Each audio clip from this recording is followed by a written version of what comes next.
What's up guys? Today we are talking about the best plated training shoes of 2024. Now this is a category that has exploded in popularity. When I was down at TRE a few weeks ago, it seemed like every brand out there, whether they were a new competitor like TYR or a tried and true brand like a Saucony or a Hoka, were debuting a new plated training shoe. So this is a category that is packed with great options for 2024. In this video, I'm gonna go through all of them, at least the ones that have been announced publicly, let you know their points of difference and where they might fit into your rotation.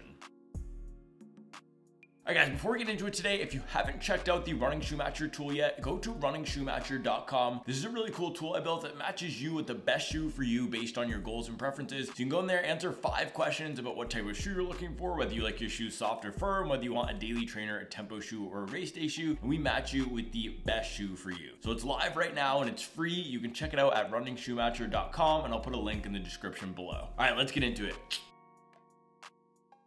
Over the past few years, the plated training shoe category has seen an absolute explosion in growth, and that was kickstarted by the shoe that I'm holding right here, which is the Saucony Endorphin Speed. Now this is the Speed 3, it came out in the summer of 2022, but it's the Speed 1 and 2 that really got this category moving back in 2020. When the first version of this came out, it was basically this shoe and the Nike Tempo Next Percent that started to incorporate plates into shoes with these high-end foam midsoles. In this case, it's Saucony's Power Run PB. It's a PIBA compound. In the case of that Tempo Next Percent, it's Zoom X, which is also a PIBA compound. So in general, this category offers faster rides than daily trainers because they tend to be a little bit more energy returning foams. Then those plates add some snap. In the case of this shoe, it's a plastic plate. That's a lot of what we see in these shoes. They're plastic plates, which are a little bit more flexible. So the main differences that we see between shoes in this category and how you can compare and contrast them are the type of foam used. So some of them use PIBA, others use dual foam constructions. For example, the Adidas Boston 12 uses a Light Strike Pro, which is a supercritical TPEE, and then an EVA on the bottom. That's one common setup. Second is the type of plate used. So Saucony Endorphin Speed 3 uses a full plastic plate. Some of these shoes use partial carbon plates, some use full carbon plates. And then the final, third big piece of differentiation between these shoes is the rocker geometry. So some of them have super aggressive rockers, others have late stage rockers just up there in the forefoot. But that's going to be a key ingredient of this mix as well. So type of foam used, whether it's a single super foam or a dual foam construction, type of plate, whether it's a plastic plate, energy rods, or carbon plate, and then the type of rocker setup, where that rocker starts,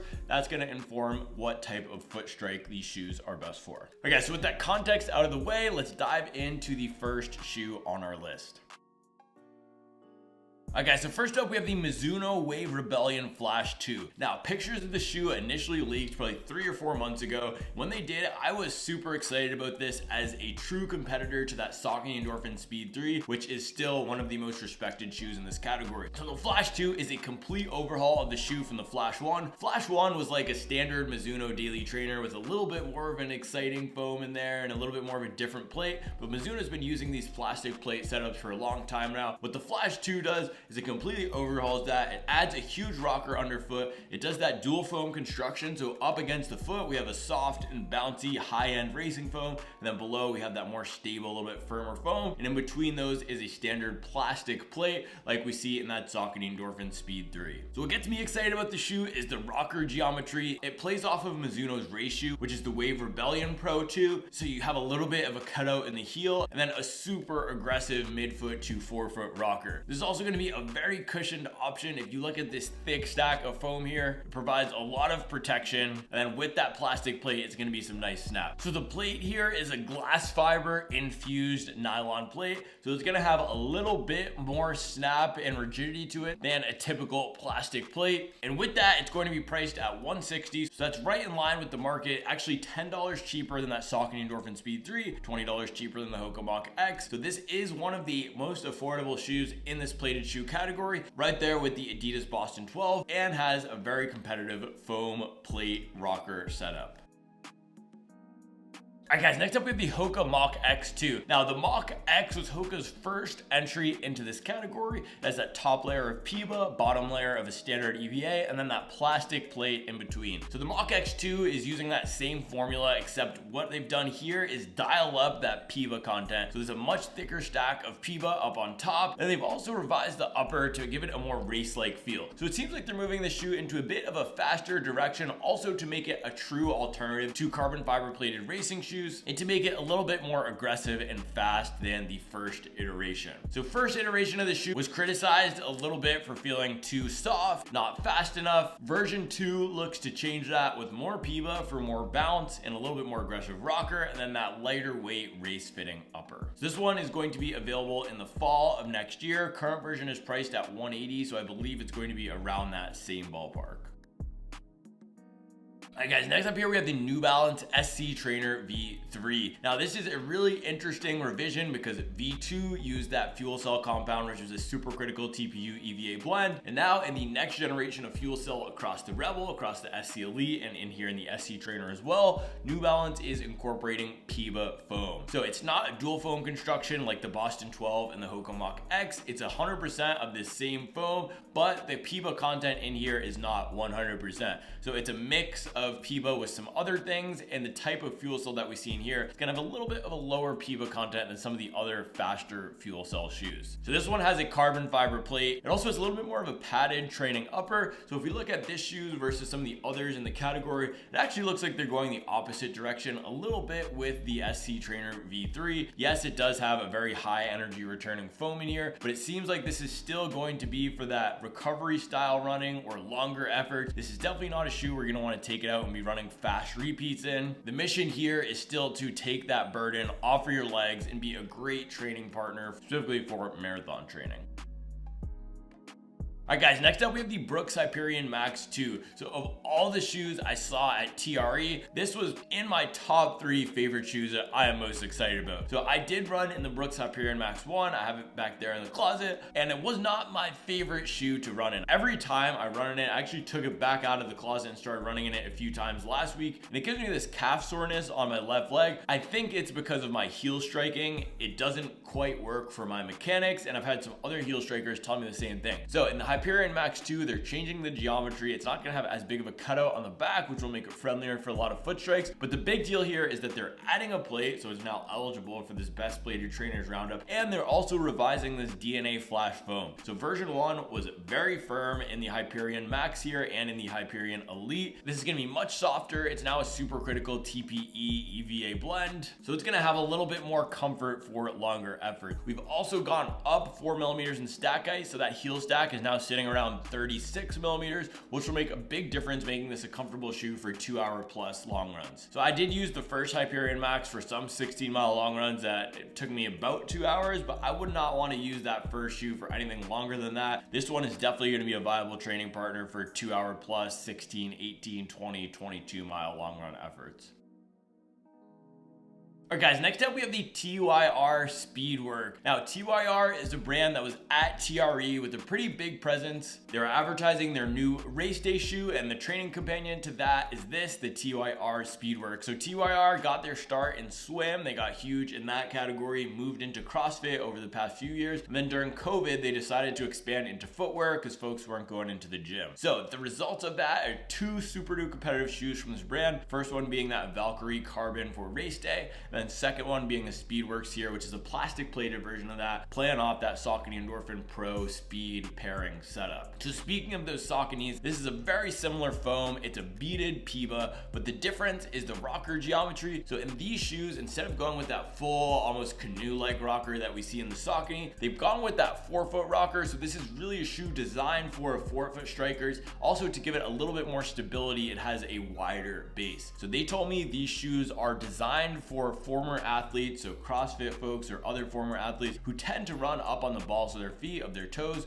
So having that rocker placed where it is up in the front really works well for those types of runners and foot strikes. Having that firmer foam and a wider base also works for these folks who tend to be a little bit more muscular and have more stability needs than highly trained elite runners who weigh $120 soaking wet. So I love that these products are laser focused on an audience. They have a clear brief, they're executing on it, and they know who they're for. That is something I cannot say about all the shoes on the market, not even all of these shoes on the list. For some of these brands, it seems like they just spec the Saucony Endorphin Speed 3 and we're like, let's create a shoe because that one is selling well. TYR is not doing that. They know who their products are for, and they're clearly serving an audience with a well-defined need. Alright guys, next up here we have the Salomon S-Lab Spectur. Now, this is designed as a race day shoe for 3:30-hour, 4-hour marathoners, recreational runners who are targeting those mid-pack times and formerly maybe raced in Vaporfly or raced in Saucony Endorphin Pro 3 but need a little bit more stability. So this is a race day shoe. The reason I'm including it here in this training roundup is because it's also a viable training shoe for, yes, that demographic, but also faster runners as well who want something that's a little bit more comfortable for long runs and for other marathon training workouts. So they told me one of the marathon runners on their team who runs a 2:27 used this for all of his long runs because it has a little bit more comfort and support than Salomon's Elite Racing shoe, which is that Phantasm 2, which makes sense because this has a wrapped carbon fiber plate in the heel to give a little bit more stability back there. Then it also has that firmer EVA foam on the bottom layer in addition to the PIBA, which again adds some stability and structure to the shoe. So if you are in that 3:30 to 4-hour marathon range and decide to go for this as your race day shoe, you can do training in it, you can do long runs in it. If you are a faster runner, this could also be a really good option to add into your rotation for long runs so that you're not running all of that work in your Vaporfly or whatever your main race day shoe is. I personally don't love to pull for my half marathon or marathon race day shoe frequently throughout training. I only like to have 30 to 50 miles max on a pair of shoes going into a big race. So having a plated trainer that mirrors my race day shoe really well is something that's important to me. And if you're in that category as well, then looking at this S-Lab Spectur as a training companion to your Vaporfly or Rocket X is a good direction to go.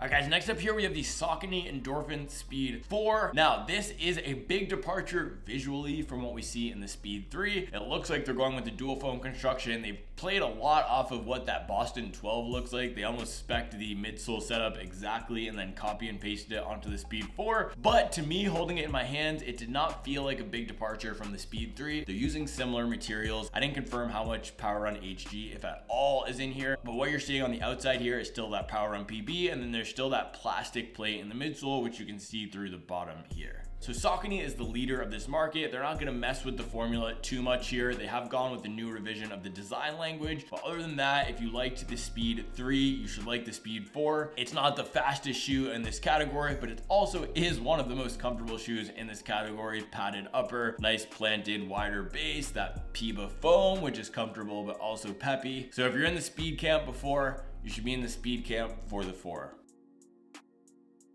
Alright guys, now finally we have this Mizuno Unnamed trainer. So they have the Rebellion Flash 2 as that speed workout shoe, and then this is going to be their more relaxed plated trainer shoe. So it's got a thick stack, 44 millimeters in the heel here of this supercritical foam. It was very soft. Someone in my comments in one of the other videos said it ran like the SC Trainer V1, which was a shoe that I did not love. It was a little bit too soft and heavy for my liking, but this is going to be going with a similar formula as that SC Trainer V1, and what that offers is a very cushioned and protective ride with a nice slow roll, slow bounce to it, designed primarily for recovery days and those long, slow distance, easy efforts where you want something that's just going to completely take the burden off your legs. Not going to make turnover super easy, but give you great protection with a little bit more of a fun ride than a typical daily trainer would. So this is coming June 2024, 45 millimeters in the heel, 37 millimeters in the forefoot for an 8 millimeter drop. Going to be an illegal shoe, and another competitive offering from the Mizuno team out in Japan.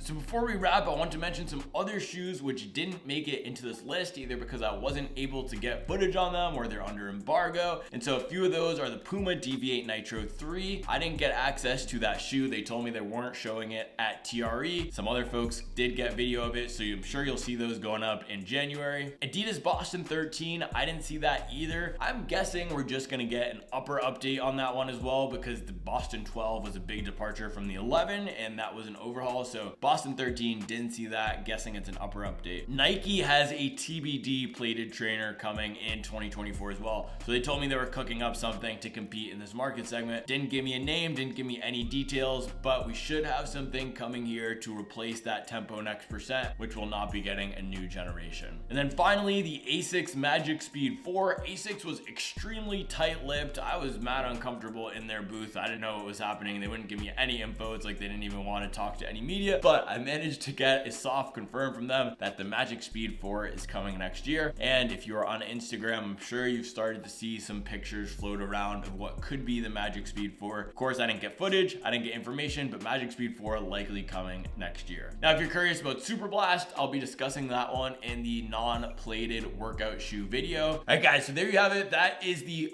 full roundup of all of the new plated training shoes coming in 2024. And right as that rolled off my tongue, I said full roundup of all the shoes. I'm sure I missed something. You guys never fail to let me know what I missed, so please let me know in the comments what training shoes did I miss. As always, really appreciate you watching. Thanks for all the support, and I'll be back tomorrow with another video.